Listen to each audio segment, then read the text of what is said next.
But it was fascinating to me. I'm explaining comedy, and in explaining comedy, I'm also explaining how to be civil in society. And in explaining how to be civil in society, I'm also explaining how do we take complex ideas and boil them down using word economy to get people to arrive at one emotional conclusion, which is when they laugh. And I'm loving it. It's enjoyable. And then that woman that had come in, that was quiet, but I noticed was attractive, she was performing, and I could see that there was something missing. She wasn't alive in her performance, and I asked her, what do you really want to talk about? What's really going on in your life?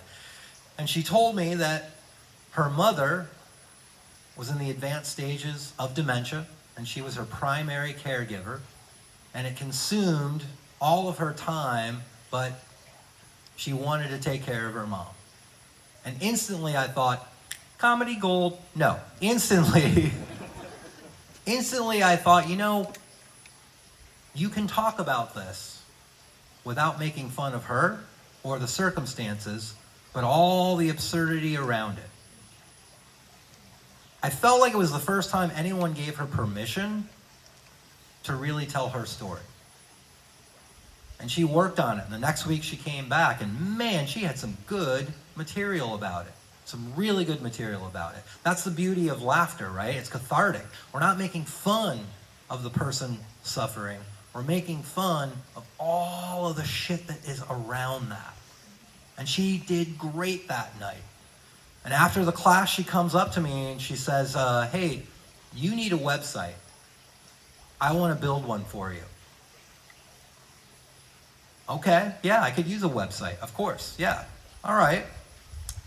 We went out to dinner, started, looking at stuff. And I was just like, blue, that font, let's put that here. And she's like, oh, okay, all right. I'm like, yep, this is me, decisive, let's get it done. Mostly I just wanted to get it done because I was nervous being in the company of an attractive, intelligent woman. It had been years. But as long as we were talking about the website, it was okay. And the website got done. And I said, listen, let me take you out.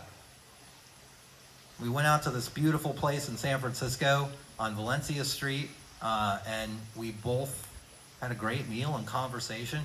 And I think both of us thought to ourselves in the back of our head, could this be more?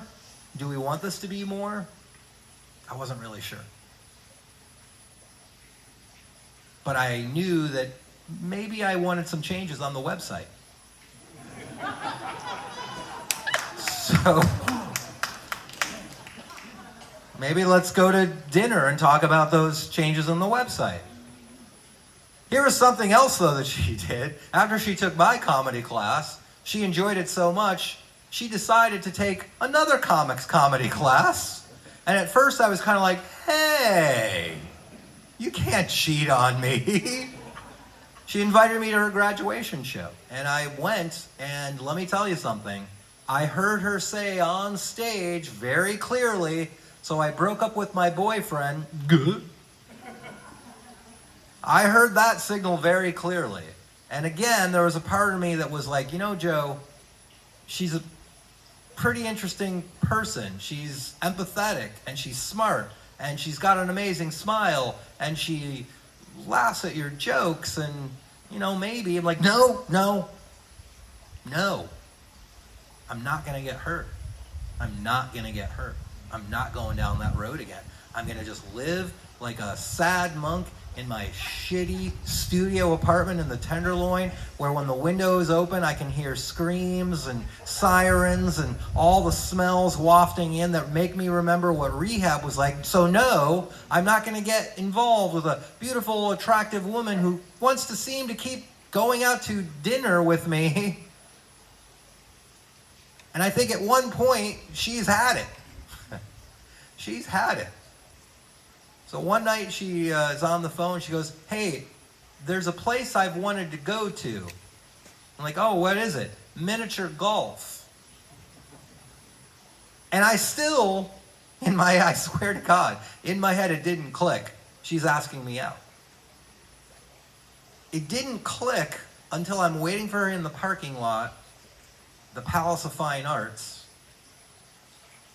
and I see her pull in, and I see that she's wearing kind of cute, sexy sweater, but I notice the earrings.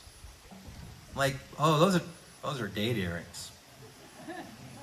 Those are the kind of earrings where you're like, you notice them glistening, and then you look at the nape of someone's neck, and then you're like, ugh. Yeah, that's the noise I made when I'm excited, okay, crowd? Deal with it, okay? Like I said, I've been celibate forever, all right? That's what state I was in, pretty woman, ugh.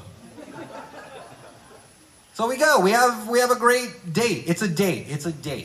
And we go to dinner, and the dinner was great. And then we're walking around, and I know, if I don't kiss this woman tonight, I'm going to lose her. And it's not just my last best option. No, this is a person of quality that makes me feel good. Time disappears around her, and the smile that she has is incredible. And I love looking at her, and I want to know her opinion on everything. She's amazing. And I know someone better shut that fucking car alarm off. This is a beautiful moment we're all sharing.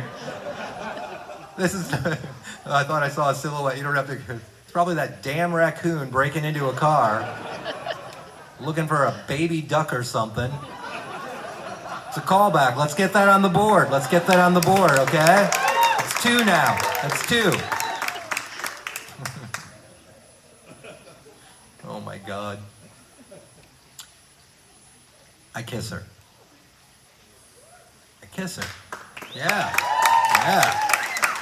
Damn right you clap for that. And it's a great kiss. I thought I'd forgotten how to kiss. I think I kind of did. There was a lot of, like, oh yeah, the lips go here, and that's how that works. And I think it's a pretty good kiss. I'm not bragging. Not saying I'm great at it, out of practice, but we both kind of look at each other and like, wow, that happened. And that was nice. And a part of me wants to go, do we have to keep talking about websites, or?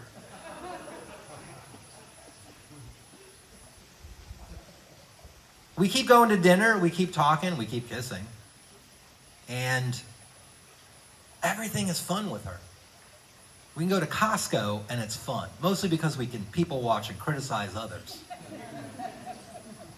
I love showing her San Francisco. I've lived in that town for 30 years, and I still love it. I know we're going through problems, but it is a gorgeous, amazing town. And it's true, you can walk down it, Yeah, thank you. You can walk down it, and you can see all the problems, but you can also see all of the beauty. You can see all of the culture. You can see all of the issues, but you can also see what San Francisco is, and it's an amazing place. And I get to show this woman that I think maybe I might be falling, I don't know. I get to see her. One night we're walking and we're holding hands. We always hold hands. We're always holding hands. And we're walking down the street, and she looks in front of her, and both things can be true about San Francisco. You can see the beauty, but you can also be aware of the fact that there's a lot of shit on the sidewalk. Now, I'm used to it. She's not. She stops and just goes, oh God. And she turns to her right to take a step, but there's more shit there. And she goes, oh God. And she turns to her left, and there's more shit there. And she goes, oh God. She's trapped in shit. And she looks at me like, how did you not step in any of this? And I realize in that moment that I've lived in San Francisco for so long that there is a part of my brain that is always operating in the background that allows me to look forward, know what's on the ground, and always take the appropriate step. And it made me think, if that part of my brain is always looking for shit without really letting me know that there's shit, what else has my brain not letting me see? I started to see San Francisco through her eyes. I started to see it. Is that the car alarm company? It's okay. I love you as an audience. I really do. I'm not criticizing you guys. You're hanging with me. I'm not. Yeah. You have no idea how this is going to end. One night, she comes over to my apartment, and she brings me a jar, a big, clear jar, and it's filled with paper hearts. And on each paper heart, she's written something she likes about me. It is the most thoughtful, profound, romantic, sweet, sincerest gift I've ever been given by anyone. And I take them all out and I put them on the bed and I read each one out and I look at her and she smiles shyly and looks away. And she might not know this, but you know, there's nights when I haven't seen her and I empty that jar out and I put them all out there and I just know that, you know, there's someone out there in the world that loves me. There's someone out there in the world that knows who I am. They know my whole story. It doesn't disgust them. They love me. It's a pretty amazing thing. At some point, that invisible line got crossed. I don't know when it happened, but I knew I was in love, and she knew that she was in love. She told me that she loved me. It's the first time ever that a partner told me I love you before I told them. So I knew it was real. Because 99% of the time, I would tell women I love you if you had an apartment. I love you if you had left your purse unwatched. I loved you if you were into the same drugs I was into. But now I realized all that energy and effort I had put into keeping myself siloed off from the rest of humanity, I damaged myself thinking I was working on myself. I had met the most amazing, truly incredible woman of my life. Christine is here tonight.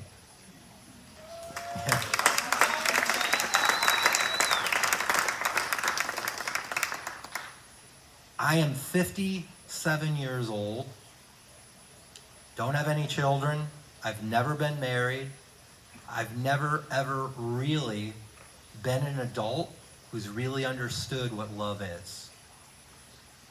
With Christine, I think about her every time I wake up. I think about her when I go to bed. I want to know her opinion on everything. I love just hanging out with her. And when we argue, and we've only had 3 arguments, I respect her.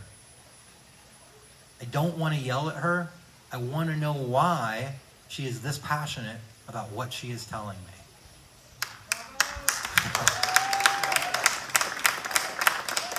I think those claps were more for Christine than for me, but that's okay. DJ? Christine? Will you marry me?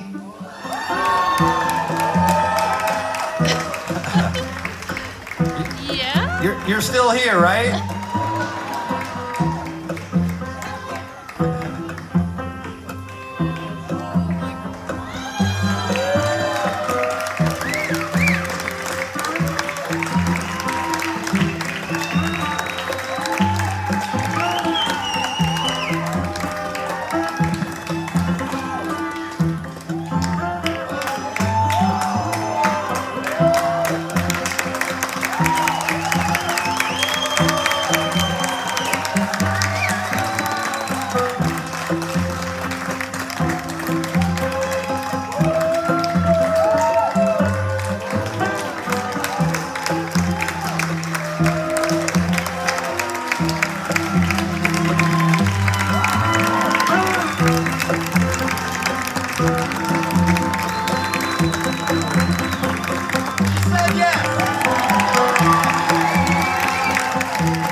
John, for this opportunity. You guys were awesome. Thank you.